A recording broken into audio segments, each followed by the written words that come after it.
لاہور کے علاقے green town میں مبینہ پولیس مقابلہ، خاتون اور 4 مبینہ ڈاکو ہلاک، SHO سمیت کئی اہلکار زخمی۔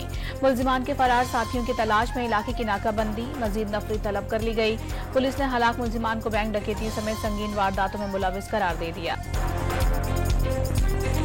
پنجاب پر آج بھی دھند اور اسموگ کا راج، لاہور آج بھی دنیا کا آلودہ ترین شہر، عذاب سے نجات کے لیے حکومت کے سخت جتن۔ لاہور، ملتان، گجرانوالہ اور فیصل آباد ڈویژنز میں تمام پارکس، چڑیا گھر، عجائب گھر اور کھیلوں کے مقامات پر 17 نومبر تک پابندی، پولیس کا کڑا پہرا۔ لاہور ہائی کورٹ کا شہر کی مارکیٹس رات 8 بجے بند کرنے کا حکم۔ پنجاب بھر میں اتوار کو بازار نہیں کھلیں گے، پنجاب حکومت کا 11 سے 16 نومبر کو لاہور میں مصنوعی بارش کا بھی فیصلہ۔ نازک پھیپھڑے خطرناک زہریلے دھوئیں کا سب سے بڑا شکار، لاہور میں سانس کی بیماریاں عام ہو گئیں، آنکھوں کے امراض میں بھی اضافہ۔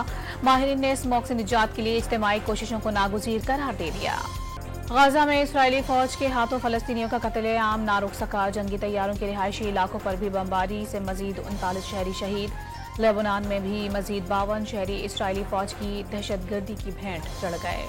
نومنتخب امریکی صدر ڈونلڈ ٹرمپ نے فلسطینی صدر کو غزہ میں اسرائیلی جنگ ختم کرنے کے لیے کام کرنے کی یقین دہانی کرا دی۔ محمود عباس کی نومنتخب امریکی صدر سے ٹیلی فون پر بات کے دوران امن کے لیے مل کر کام کرنے کا عزم۔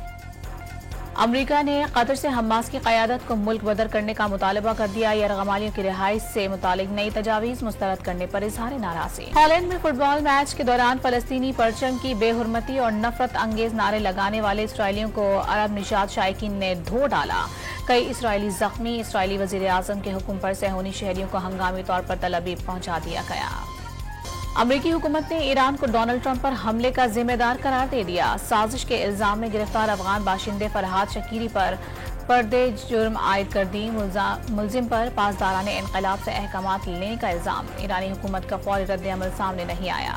دسمبر، جنوری اور فروری میں زیادہ بجلی جلائیں، رعایت پائیں، وفاقی حکومت نے سہولت پروگرام کا اعلان کر دیا۔ گھریلو صارفین پچھلے سال کی نسبت زیادہ بجلی استعمال کرنے پر فی یونٹ 11 روپے سے 26 روپے تک ریلیف حاصل کر سکیں گے۔